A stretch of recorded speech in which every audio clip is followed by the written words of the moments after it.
Bonjour Alexandra Perrol. Bonjour Nathalie. Bienvenue pour la deuxième année consécutive au sein de l'espace thérapeute du Salon Zen. Effectivement, c'est ma deuxième année. Alors Alexandra, est-ce que vous pourriez un petit peu nous parler de votre métier? Qu'est-ce que vous faites? Alors, je suis principalement thérapeute psychocorporelle et je travaille avec une approche qui s'appelle la psychologie biodynamique.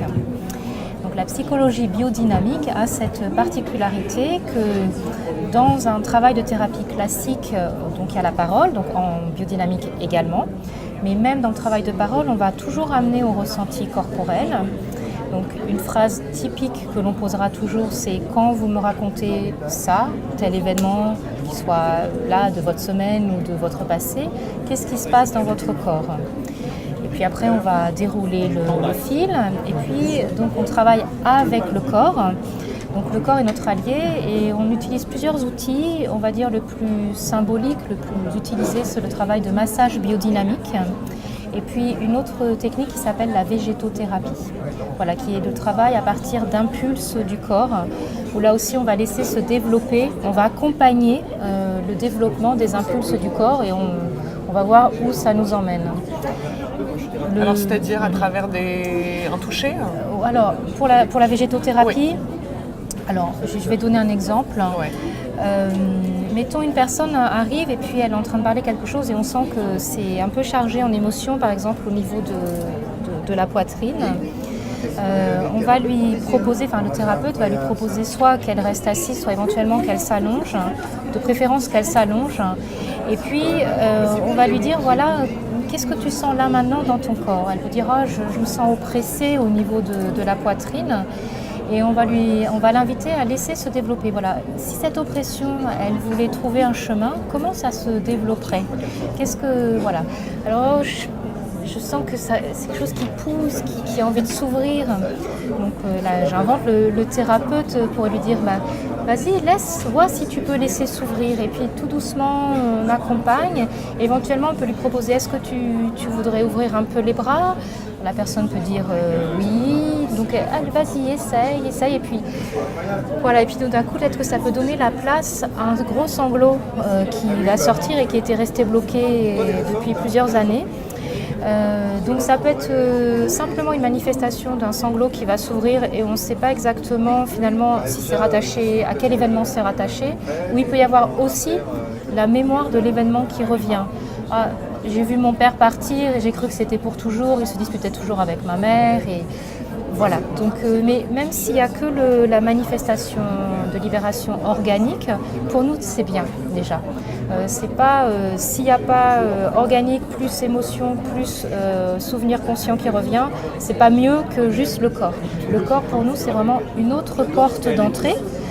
Pour la résolution des conflits intérieurs qui sont restés coincés à l'intérieur de nous. C'est vraiment la spécificité de la psychologie biodynamique, c'est justement d'utiliser le corps comme vecteur de libération. Absolument. Donc le corps qu'on va contacter, donc là soit on va l'accompagner dans ses manifestations, soit on va le contacter par le travail de massage. Donc le massage biodynamique a comme particularité, il a plusieurs particularités, mais voilà, dans une séance, on ne va pas forcément masser tout le corps recto verso. On va peut-être masser qu'une seule partie du corps, ça va dépendre aussi du temps que l'on a, qui nous est alloué dans la séance. Et puis en fonction de l'intention que l'on a, est-ce que par exemple si je veux travailler plutôt à l'ouverture de la respiration, je vais peut-être plutôt facilement travailler dans le dos où j'ai l'accès à beaucoup plus de muscles. Si je veux travailler l'ancrage d'une personne, je vais peut-être plutôt aller sur les jambes. Voilà, et c'est la combinaison de plusieurs choses. C'est où est-ce que je vais travailler au niveau de l'os, qui est plutôt la structure, là où l'énergie vraiment vitale est logée. Au niveau du muscle, donc le muscle c'est considéré comme ce qu'on appelle le moi moteur, c'est-à-dire tout ce qui va nous mettre en action. Donc pour faire une action, si je veux prendre cette bouteille qui est sur la table, je dois bouger mon bras. Ou est-ce que je travaille plutôt au niveau de la peau? Là, ça va plutôt le nourrir et le contact entre moi et l'extérieur, la question des limites. Donc à quel niveau je travaille? Est-ce que je vais travailler plutôt très précis ou avec plutôt de manière plus globale? Est-ce que je vais aller plus lentement ou plutôt de manière plus vitale? Et surtout, quelle intention je vais mettre dans mes mains en fonction de ce que je sens du corps de la personne. Est-ce que je sens, il y a des corps qui sont très énergiques, mais on sent que ça sort pas l'énergie, ça a besoin de trouver un chemin. D'autres personnes, il faut aller chercher leur énergie. Il y a des personnes qui n'ont pas reçu suffisamment de contact maternel, donc c'est vraiment nourrir, beaucoup nourrir, beaucoup nourrir. Voilà, ce genre de choses. Donc on s'adapte en fonction de la personne qu'on a en face de soi. On s'adapte en fonction de sa demande aussi. En fonction de sa demande. Alors là, en thérapie, il y a la demande consciente.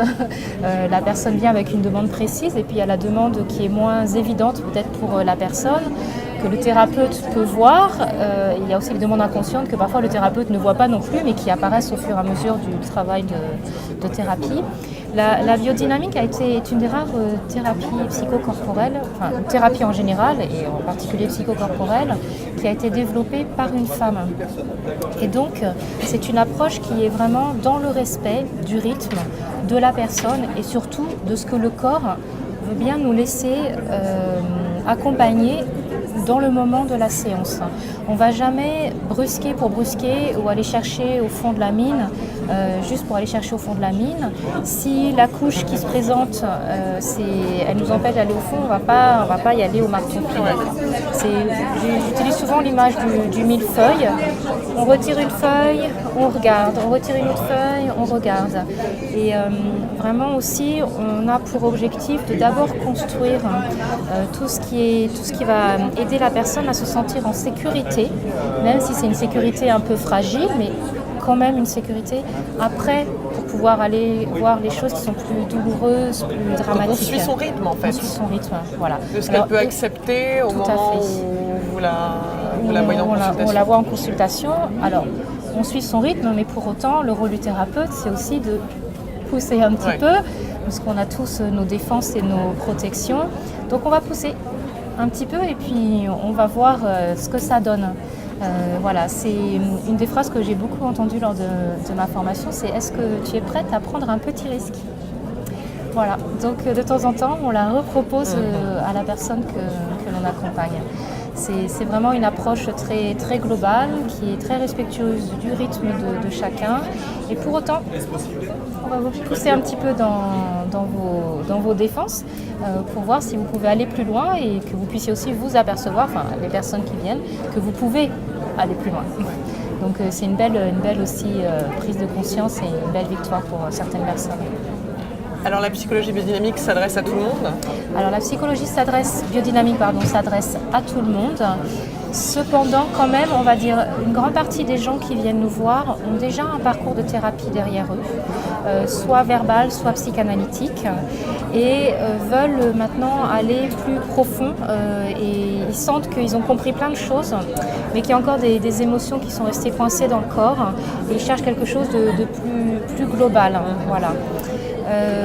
Il y a aussi des gens qui viennent et qui n'ont jamais fait de thérapie et qui arrivent là parce qu'ils ont vu leur ami, leur frère ou leurs parents éventuellement changer et qu'ils ont envie d'expérimenter cette approche. Voilà.